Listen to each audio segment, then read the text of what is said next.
everybody. I just need to pop into town to get some sanding supplies, so I thought I'd make a video while I'm on my way. Beautiful day. I've also put the Insta360 on a tank mount here. It's wobbling around a lot, I know, but I just want to see what it looks like. I'm also going to switch to a chest mount later on and see what that looks like on this bike. Just, you know, I'm still experimenting with this thing. I still think this Insta360 has got brilliant potential. But that issue where the exposure crosses over between the two lenses, so like if you have it on your chest, the dark chest makes it overexpose the front camera. Still not happy about that. That really does need to get sorted somehow, because it's really holding back the potential of this camera with the chest mount. I really like that view. Oh, I do hope this thing is strong enough.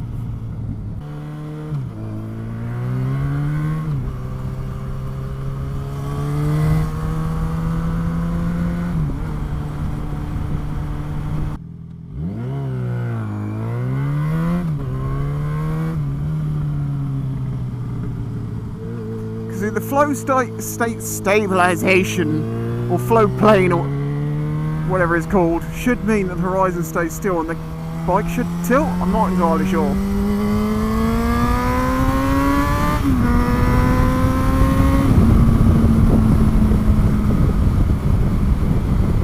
If you've watched all my videos up until recently, you'll know there's sort of been a lot of stuff going on in the background, videos which take a lot of time compared to others. I've been trying to get through, and I'm getting through things one by one. I should finish the Lextek Moto tank today.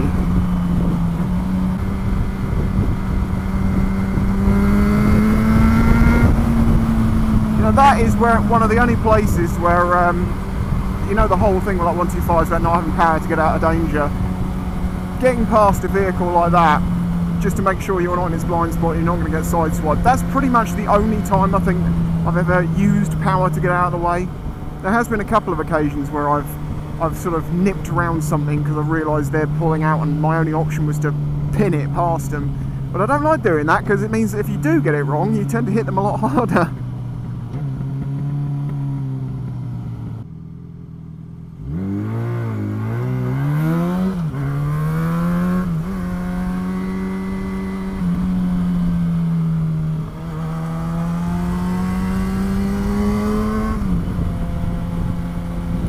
Oh, it's beautiful today, look at it.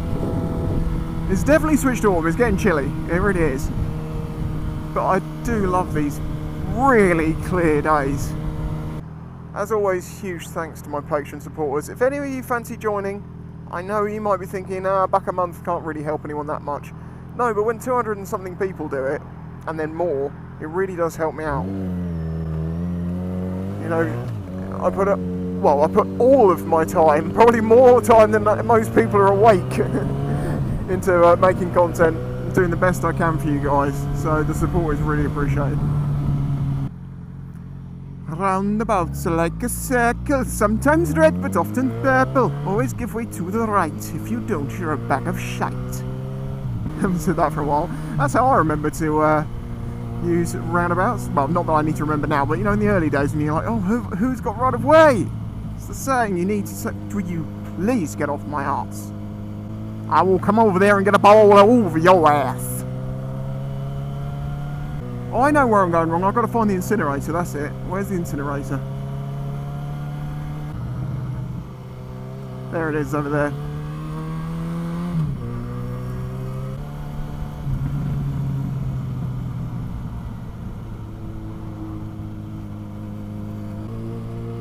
And we arrive at our destination.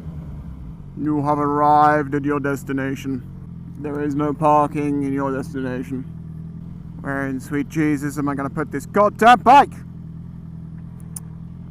Giving there is a... I'm going to just block people if I park. This is so irritating. I'm going to wait 2 minutes and see if one of those cars moves. Because there is literally nowhere to park this bike around here that it won't be in someone's way or in the wrong place. Oh, we got a chap leaving, we're going to get a place to go.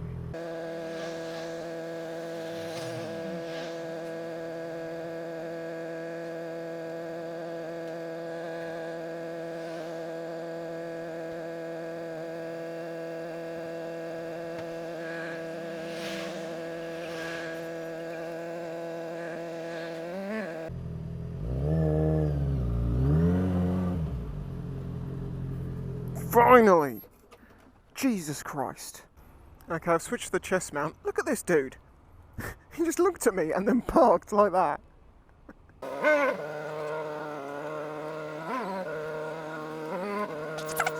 Come on.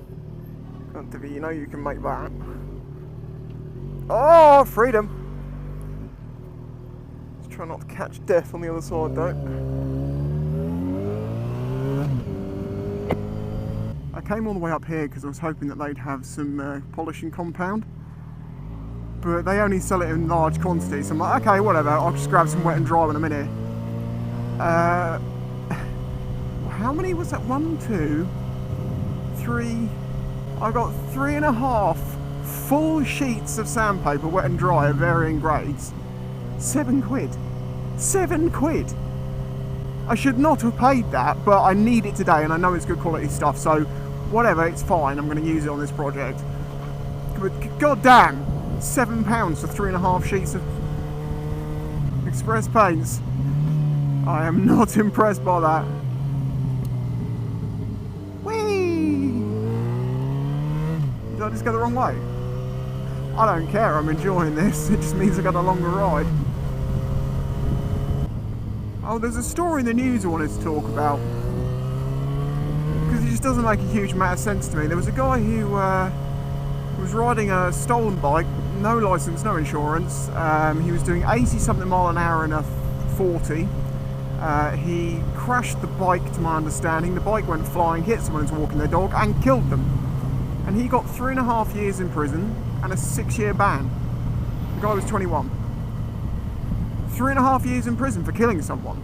I mean, that doesn't seem to add up as it is, but then when you take into account there was a guy who was caught with some dash camera footage, well, some helmet camera footage, of him doing about 150 mile an hour in places and 110 in a 30. But it didn't hurt anyone. No one was ever hit, there was never an incident, so, you know, there was no harm caused by what he did. Not saying it's right, that's ridiculous to be doing that sort of speed in those areas. Time and a place, and I don't think that sort of speed can ever be quantified as, well, the only place for that is the track. But he got 2 years in prison for it. And then someone else does the same thing and actually kills someone and gets 3.5, and they're on a stolen bike, and they had no license, and they had no insurance. How is that fair? How is that a deterrent to anyone? That seems like they were let off free. And there was a statement from the policeman saying that they know that no sentence is ever going to sort of make up for the grief that the family have been caused by this person killing this person, but they hope that this sentence will be a start. I don't think 3.5 years is anything other than an insult.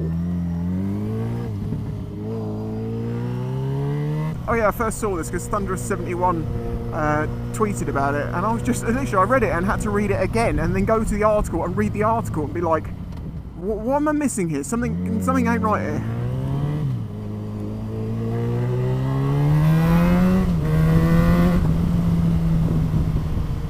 I mean, you could even suggest that if they were a bit more firm on the laws to do with riding stolen bikes and things like that, maybe there's less likely this sort of thing happening.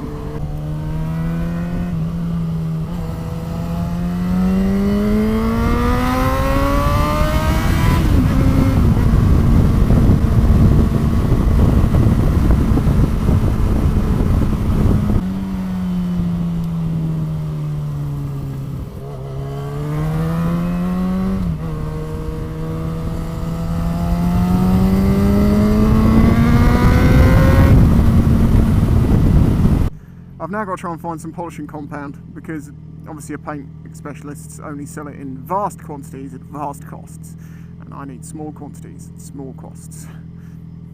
Okay, well I have some compound now, and I've got some microfibers, should I have to do it by hand. I like using microfibers because it holds onto the compound. But I've got fresh ones, so there's definitely no metal filings in it or anything like that. But I would like a drill attachable buffing pad. And Express Paints didn't sell one, Halfords don't sell one. Who should I pick? Screwfix maybe? Tool Station? Let's try Screwfix first. Spread the love. Well, yay, I have a drill attachable little buffing kit. It's not the best thing in the world, but it will do for this job. And it should hopefully allow me to resolve any issues that I currently have with it. You'll see the video. I have a little pecker. I have piles. What else does it say on the back of this van? Oh gee! It's like that moment in a horror film when the lights flash and you see all the writing on the wall. Now I can see my farty what?